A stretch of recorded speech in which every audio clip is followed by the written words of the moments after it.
انتوا ازاي يا جماعة بجد ما بتعملوش طاجن القرع العسل او اليقطين؟ بجد تحفة، حاجة كده وهم وطعمها خطير في نفس الوقت.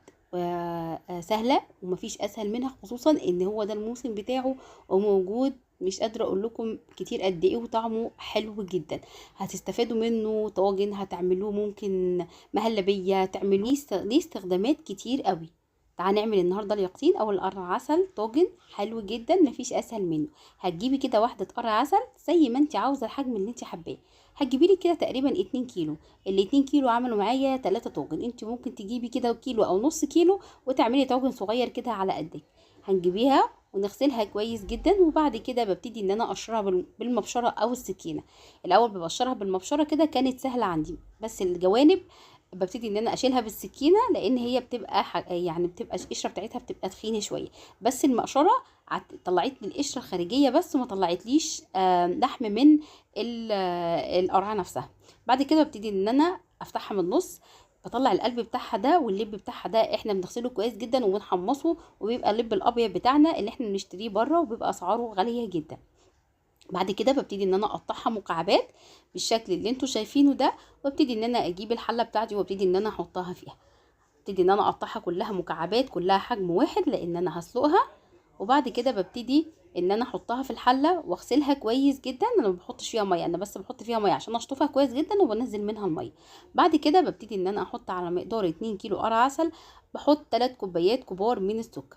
وعندي كمان معلقه كبيره من القرفه. القرفه في الطاجن بتنقله في حته تانية خالص. بعد كده ببتدي ان انا احطه على النار لحد لما يتسلق تماما ويبقى يتهرس معاكي كده، اما تيجي تعمليه بالشوكه او الهراسه بتاعتك.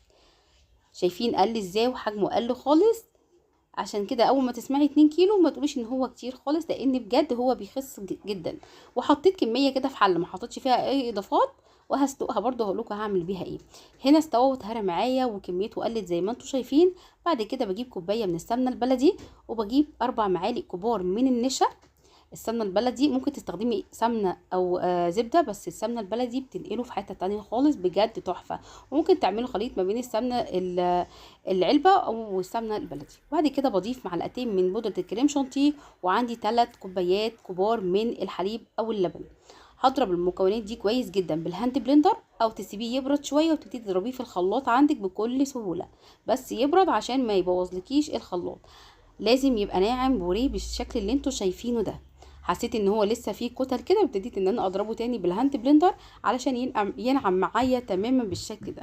ابتدي بقى ارفعه على النار لحد كده لما يتقل معايا زي ما انتوا شايفين كده، على نار هاديه لمده ربع ساعه تانيين لحد لما يبقبق معايا كده، ويبتدي ان هو يتقل معايا بالشكل ده. بديله كده قبل ما بحطه على النار ربع كوبايه كده من جوز هند، بتديله طعم حلو جدا، ممكن تستغني عنها خالص. زي ما انتوا شايفين كده، بحطها على النار لحد لما يتقل معايا، لان انا حاطه فيه نشا، لازم اسوي النشا ويتقل معايا. شايفين تقل معايا ازاي؟ بحضر بقى البايركس بتاعي، بحضر الطاجن بتاعي، بحضر البولات بتاعتي. ببتدي ان انا احط فيها زي ما انتوا شايفين كده. وكمان عملت طاجن كده صغير، يعني اخد معايا تقريبا 3 طواجن. بعد كده بحطه في الفرن تحت الشوايه، ما بحطوش في الفرن، تحت الشوايه. ده اللي انا سلقته بدون اي اضافات ولا سكر ولا اي حاجه. بسيبه يبرد، وبعد كده بكيسه عندي في التلاجة. ولما يبقى عندك مانجا اعملي احلى عصير مانجا. بجد كل المطاعم والكافيهات بتحط المانجا، بتحطلكيش المانجا كده زي ما هي، لا، بتعصر معاها القرع العسل. شايفين؟ حطيته تحت الشوايه زي ما انتوا شايفين كده، طلع معايا وشه كده ذهبي، تحفه. تاكليه كده اما يبقى سخن بيبقى سايل شويه، عايزاه يجمد شويه بتسيبيه يبرد شويه، بعد كده تحطيه في التلاجة شويه هيبقى جامد معاكي، ويبقى شكله بالشكل اللي انتوا شايفينه. يا رب النهارده تكون الوصفه عجبتكم. هتوحشوني الفيديو الجاي. استودعكم الله، والسلام عليكم ورحمه الله وبركاته. مع السلامه.